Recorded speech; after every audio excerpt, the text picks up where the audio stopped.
የጽዋ ማህበር ያላችሁ እንዲሁም በጽዋ ማህበር ውስጥ እግዚአብሔርን ለመገልገል ያሰባችሁ እህቶች ወንድሞች ካላችሁ በጽዋ ማህበር ላይ ልታደርጓቸው የማይገቡ 3 ዋና ዋና ነገሮችን በዚህ ቪዲዮ እነግራችኋለሁ። ትምህርቱ ግን ለብዙ እህቶቻችን ወንድሞቻችን ይጠቅማቸዋልና ሼር እያደረጋችሁ ኮሜንት ላይ ጽዋ ያላችሁ ጻፉልኝ። ይህ ጽዋ ማህበር ማለት በጋራ ሆነን እግዚአብሔርን የምናመሰግንበት፣ ቅዱሳንን የምንዘክርበት፣ መንፈሳዊ ህይወታችንን የምናስተካክልበት፣ እጅግ ድንቅ የሆኑ የትሩፋት ስራዎችን የምንሰራበት ድንቅ ማህበራት ከሚባሉት ውስጥ አንዱ የጽዋ ማህበር ነው። ነገር ግን አሁን የጽዋ ማህበራት ከዓላማቸው እየወጡ የማይገባ ተግባርም ሲያደርጉ ይታያሉ። በጽዋ ማህበር ውስጥ ያላችሁ እህቶች ወንድሞች ካላችሁ በፍጹም እነዚህን 3 ነገሮች ልታደርጉ አይገባም። አንደኛ፣ ራሳችን በልተን መታመም፣ ጠጥተን መስከር እንዲሁም የድግስ ፍክክር ማድረግ አይገባም።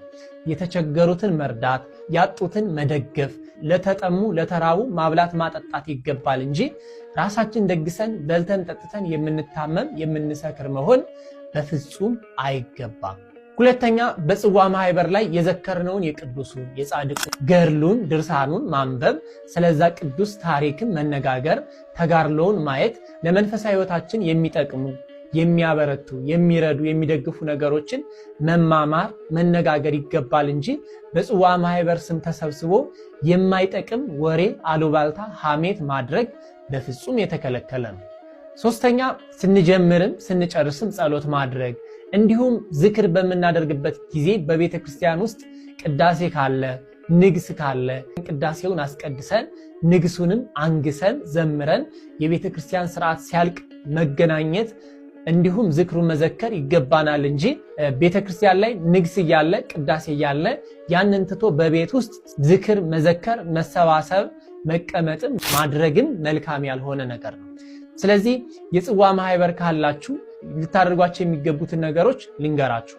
የመጀመሪያው ስለ መንፈሳዊ ህይወታችሁ መመካከር፣ ወደ ቅዱስ ቁርባን ያልቀረቡ ካሉ እንዲቀርቡ ማስተማር፣ መንገር፣ መምከር ይገባል። ሌላኛው ስትጀምሩም ስትጨርሱም ጸሎት ማድረግ፣ የተራቡትን የተጠሙትን ማሰብ፣ የተቸገሩትን መርዳት ይገባል።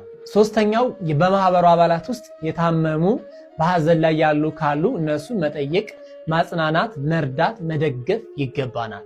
እንዲሁም በትዳራቸው በልጅ አስተዳደጋቸው በኢኮኖሚ አቅማቸው የተቸገሩ ካሉ እነርሱን መደገፍ፣ ወደ ቤተክርስቲያን የሚቀርቡበትን መንገድ ማመቻቸት ከምንም በላይ ይገባል።